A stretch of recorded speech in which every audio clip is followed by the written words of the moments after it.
Hello, people. I'm Lee Cole III, and I'm here with my partner, James Proctor. James, how you doing? Hey, I'm doing really well, Lee. How are you? Good. And tomorrow's Halloween, James, so we're going to have a little Halloween story All about a right. mafia hit, and allegedly they know who did it, but it's never been proven. So we're not going to sit here and say they did it. We're going to just talk about what allegedly was said. Okay. So uh, we're going to talk about. Give us an idea who Nicky Scarfo Jr. was. Yeah, so Nicky Scarfo Jr. was the son of Nicky Scarfo Sr. And so Scarfo was the boss in the 80s, and in 89 he ended up getting put away for life. And so this created some issues because Scarfo Sr. wanted to continue to remain in power from prison, and so he was using his son as more of a proxy or someone to try to provide messages to the people on the streets. And so And that was what was Scarfo his son? Jr. What was his son doing that started pissing people like the Young Turks, Joey Merlino and the Young Turks, Stanfa, John Hmm. Stanfa? What were they doing? What was he doing that started pissing them off, and they wanted him out of the way? Yeah, so one was that people were tired of Nicky Scarfo.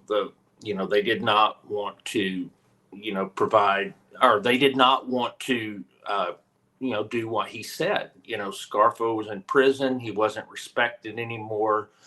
He was just a madman. And so Was he collecting? Was Stamp? Was his son still collecting street taxes and stuff where yeah, his so father that was? was and that was the next thing, is so that the his son was going around collecting street taxes. And so at the same time, you had, the Young Turks along with Joey Merlino. They were doing the same thing. They, allegedly had, some gambling operations. They did some loan sharks. They were collected street taxes from, some of the drug dealers, and basically in South Philly for the most part. And so, unfortunately for Scarfo Jr., he really upset a lot of people because he was, basically infringing on Joey and the Young Turks territory, and didn't have any authority to do that in their eyes. So he was getting kind of cocky, and so they knew his father was going to be in prison for life. Hmm. So there was a vacuum there where there was a battle for Philadelphia, wasn't there? Yeah, there was, and also Scarfo Jr. There wasn't really a lot of respect for him because he was, you know, basically got the position through, nepotism. So, it's a little different than, like, that Joey Merlino's father, Chucky, was involved as a, an underboss, and was well liked. But the difference is that you have Joey Merlino that was making himself known on the street, and he had respect. He had a group that was following him. So what I'm going to do, James, is I'm going to play what happened, and then when I'm done playing it, you could talk about what allegedly happened. Okay, And sure. because remember, nobody's ever been charged with this crime, No right? one has. No. So basically, whatever we talk about is alleged and not a matter of factly, Hmm. right? Okay, here we go. Correct. We interrupt our regular programming to bring you this special report from the Channel 6 Action Newsroom. Hello, I'm Jim Gardner. Nicky Scarfo Jr., the son of the imprisoned crime boss of Philadelphia, was shot this evening in a South Philadelphia restaurant. Police say a man wearing a yellow mask walked into Dante and Luige's restaurant between Catherine and Fitzwater on 10th. About 8:15, an open fire with an automatic weapon. Scarfo was hit 3 times, twice in the chest, once in the neck. He is in critical condition at Jefferson. We'll have a complete report at 11 tonight. So when this came out, he was in pretty serious condition. They didn't know whether he was going to live or die. Yeah, Uh, exactly. And then what's interesting here is that he was actually shot 8 times, but right. and they said just 3 times. And so, what we know is that None of his vital organs were hit. He survived. He went to the hospital, and he was back out of the hospital A week within later, I 10 think. days. Yeah, 9 days. And you know the funny thing, James, is that these were kill shots. When they shot him, Hmm. they thought that they were kill shots. He was dead. That's what they thought. Yes. And that would have meant that Scarfo Sr. sent his son to his death. Scarfo Sr. Mhm. sent his son to his death, pretty much. Yes, right, exactly. And so the gunman, they said was Joey Merlino, but whoever it was came in wearing a mask. They were, if you remember, in '89 was when the Batman movie came out that had the Joker played by Jack Nicholson, and so allegedly the mask was a Joker mask, and the person had a MAC-10 automatic pistol, and that's what was used to fire the shots. And Nicky Jr. was eating eating dinner. He was eating clams and spaghetti. And this was a Halloween hit. Yeah, it was a Halloween hit. So, it's interesting. Halloween. I was listening. This kind of relayed. Sammy Gravano on his live was talking about last week how he would not go out on Halloween. And the main reason is that you have people in masks, and it'd be very easy to get yourself, jammed up or hurt, if someone's wanting to, take advantage of, people wearing masks and, costumes. Well, here's what it says too. This was in the newspaper, the local paper there in Philly. Yeah. Scarfo Jr. was hit in each side of the chest, in the neck, and in the left arm. Dr. Jerome Vernick, director of Jefferson's Trauma Division, said Scarfa had 9 separate bullet wounds, although he could not identify how many were entrance wounds. Mm-hmm. The worst damage appears to be in the arm, which was badly fractured, but probably not enough to cause permanent disability. 2 bullets lodged in the arm. The bullets passed through Scarfa's neck without hitting any major vessels, and none of the chest wounds involved any vital organs. Scarfo did not require a blood transfusion. One friend who spoke to him on the phone reported Scarfo was feisty and mad as hell. Police said the only guests on approval hit included Scarfo's. The only guests that are allowed to see him at that time were Scarfo's mother, girlfriend, and Parisi's brother-in-law are being allowed into the hospital room. And it said he had a gun that should have been able to kill half the restaurant, but he couldn't kill one guy. So this guy came in with a pretty high-powered weapon and hit him. Mm-hmm. And it just goes to show you, Ciccolini was hit once in the chest and died next to Merlino. And this guy's hit 8 times and pretty much fully recovers. Yeah, exactly. And and that's the same thing. If you remember when Cingolini was killed, that was the same time Joey Merlino got shot four times. He was shot with 4 bullets in the legs and the buttocks, and he survived. And so it's just amazing how it is. It's just a matter of do you get to a vital area or not? But I mean, to me, it just seems like there was someone looking after, Scarfo Jr. because I mean, getting shot in the neck like that and all that. Wow, he must have been millimeters. And he was a little bit cocky. Check this out. This whole thing, he's very lucky he didn't die. He tried to collect street tax on illegal rackets and carried messages from his father to northern New Jersey and the New York crime figures such as John Gotti, head of the Gambino family. But Scarfo Jr. was playing the part of mob boss without support in Philly. Okay, so He has support from New York, he has support from Jersey, but where he is, he has no support. Yeah, and that was part of it too. Is if you remember, Scarfo wasn't really a Philly person. He was a Atlantic City guy, and he was kind of exiled to Atlantic City by Bruno, and he eventually was able to take advantage of all the construction going on the casinos in Atlantic City and everything. It ended up being a moneymaker. But, that was a different crew there in Atlantic City. And, as far as Scarfo Jr. goes, he just wasn't respected by the guys on the street. It didn't matter which side it was. He was acting, and I'm going to read the rest of this. He was acting like an organized crime overlord when in fact he was just a courier for his father. Yeah. I knew his arrogance, his abusiveness, his tactics would get him in trouble. The police department said it was only a matter of time before something was going to happen to him. He came out too fast and too heavy and was living off his father's reputation. He takes after the old man, but the difference between him and the old man, he had nobody to support him. Right. Assistant U.S. Attorney Joel Freeman of the Philadelphia Strike Force said, another theory is that someone shot Scarfo Jr. for the sins of his father, in particular for allowing his associates to break the code of silence. 5 top people of the Scarfo family have become cooperating witnesses at that time. And Scarfo got his order. He did not flip. He did his sentence.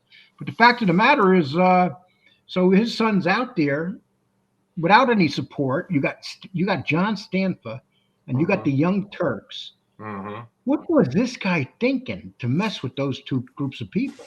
Yeah, and that's part of it. So you remember one of the things Nicky Scarfo Sr. had was, he had Phil Leonetti. He had a lot of those guys that were behind him.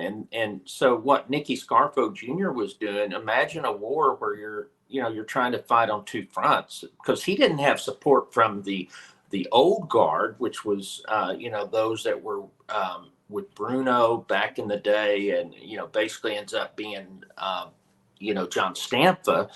And then you've got the young Turks, that doesn't like Stampa, but again, they don't like what Scarfo Jr.'s doing. So Scarfo Jr. didn't have a shot in hell to be able to, control that family.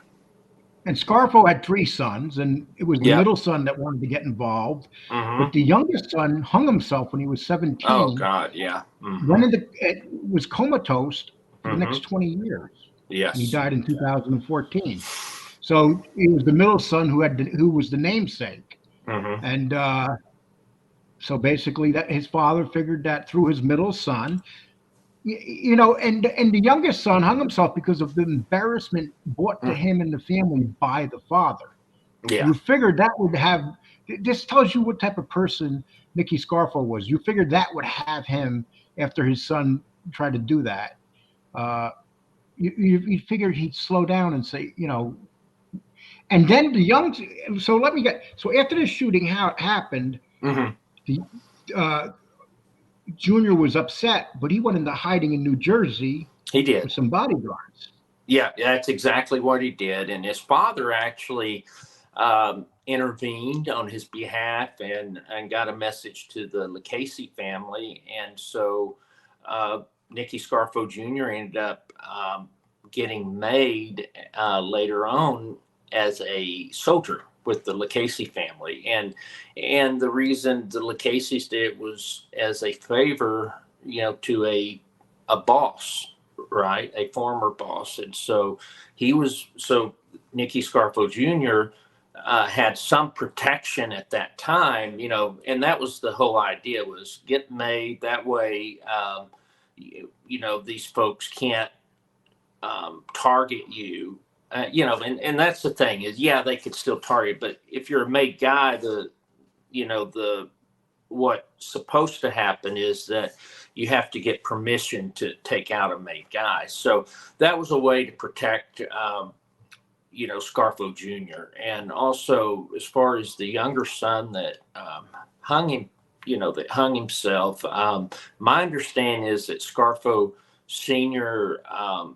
Was very embarrassed about it. He pretty much disowned his son after that. Obviously was in a comatose state, but the father was abusive, and the son was tired of the embarrassment. Okay. So I'm going to read this part, and then we'll finish talking about this. Yeah. No one has ever been charged with the Dante and Luigi shooting, which ranks among the most audacious in Philadelphia mob underworld history. Only the shotgun slaying of Angelo Bruno outside of the Snyder Avenue row home was bigger than that. But here's the funny thing: when he went into hiding, so he goes to New Jersey to go into hiding, and one of his bodyguards is a guy named George Fresaloni. Okay. And it turned out that Fresaloni was already working with the New Jersey State Police. Oh, and here's what okay. Fresaloni told. This is what he says happened. As well as several, Fresaloni, along with several other cooperators and many law enforcement sources, point to Joey Merlino as the gunman that night.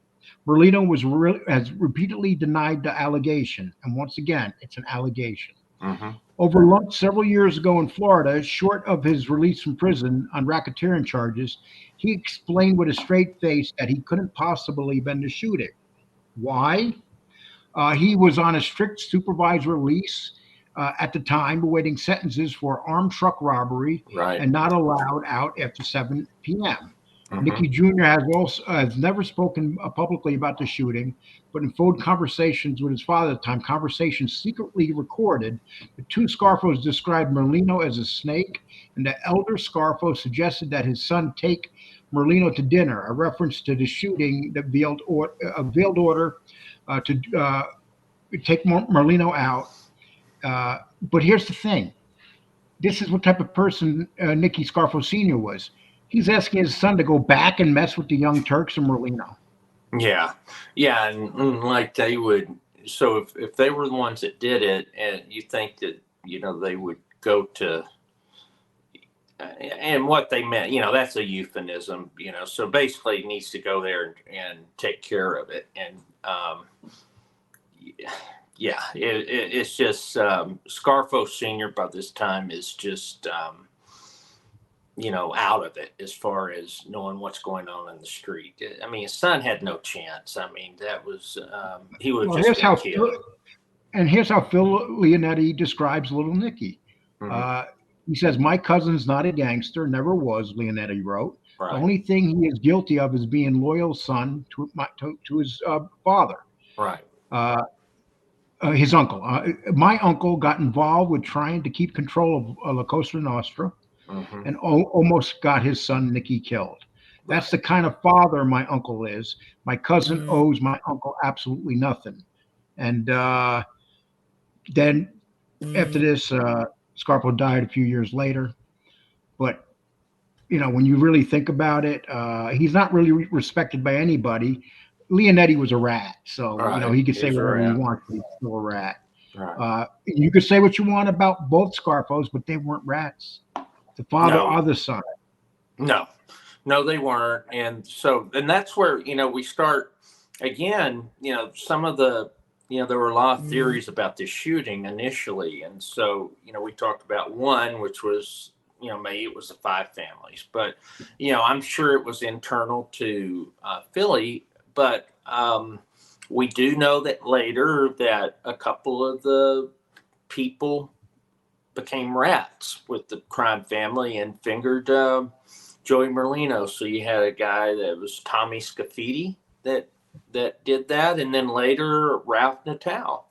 Ralph Natal actually said that Merlino told him about committing the crime when they were together in prison in 1990. And then, you even had another guy, a soldier named Peter Caprio, knew of the hit and supposedly tried to prevent it, which I don't believe that. And then, what you have are people that were informants that gave that information. But as of today, there's not enough evidence to, indict Joey Merlino on it, and so it's just an allegation that he did this. And Scarfo Jr. wound up getting a sentence for other crimes, long sentence. He did. So it's not. But like I said, he didn't rat. His dad didn't rat. It was just stupid. The father it's obvious that he was willing to sacrifice his sons, one trying to hang himself and the other one to put him out in such a danger. And his father knew what they were going to do to him, and he knew what was going to happen. He had to know. Yeah. Yeah, You're dealing with violent men between Stanfa and between Merlino at that time. I mean, there's no the Young Turks would tear you apart. If the Young Turks didn't tear you apart, then Stanfa would. Yeah, and that's really what the whole aftermath of this is. That it drew attention. On the people in Philadelphia. It was a brazen situation. There in the middle of a restaurant full of people. This happened, and so my understanding is that the commission some of the commission got involved in this, and so they pushed to get John Stanfa inducted as the boss, and so Stanfa becomes the boss, and then he tries to make peace with the Young Turks by officially inducting Joey Merlino and Michael Ciagalini as made guys in the family. And then the other thing is that, he thought that, by having Joey in there, that, they could keep tabs. But, the two brothers stopped getting along. Right. And so anyway, war broke out between Stanfa and Merlino. And that's what happened in 93 with Merlino getting shot 4 times and his best friend, Michael, being shot in the chest. So we got, and Philly is turning into a very interesting thing because I wasn't aware of a lot about Philly, to be honest with you. Right. And with Joey on the scene now, it's when you study this stuff, you say, wow, I mean, this was, you're walking down, and you got to remember, Philly's a little area where this battle was going on, one section of Philadelphia. Exactly. And people were walking on their toes because they never knew if the car pulling up beside them was going to try to kill them. Yeah. And the thing about Philly is a little different than, the 5 families is that the folks in Philly, they didn't have a problem using explosive devices. We know what happened to the Chicken Manchester. Yeah. And then they even tried to do that to Merlino, put a bomb under several times. Yeah, under his car. Okay, people, I hope that you liked this. This is more of a Halloween story. It was a Halloween hit. Everybody have a nice Halloween. The month is over. James, are you going to go out and dress up? No, but I know my girls. Why don't you go out and dress up as a disgruntled Atlanta fan? Yeah, no, I'm probably not going to do that, but I know the girls will go out. They still enjoy trick or treating and all that. Are you going to take them out, or is their mom? No, we'll just go. My wife, we'll just stay in the neighborhood. Oh, your nice little upper middle class cul-de-sac there. Yeah, I guess so. Okay, people. Let me just run a couple things before we leave. And okay, so people, please subscribe, hit the like, and the reminder bell. We'd appreciate it. If you want to donate to the show, you're more than welcome to. If you don't want to, no biggie. And then also we have with Angel Gotti, we have Angel Gotti, my father's daughter's Patreon page, and we share that with Angel and Marla. And if you want to join that, we're always putting stuff out. Yesterday we put stuff out that we don't put out on our channels. And also sign up for our email list. You can go to realmobcontent.com or GravanoCrimeFamily.com. And when you go on the opening page, you will see at the bottom where you can join our mailing list, and then we'll start mailing you, and you'll know these shows are coming out ahead of time. But please hit the bell here if you have not done it. That's the most important part. With that, everybody take care. James, you take care. Thank you. And I hope you enjoyed this story. Bye.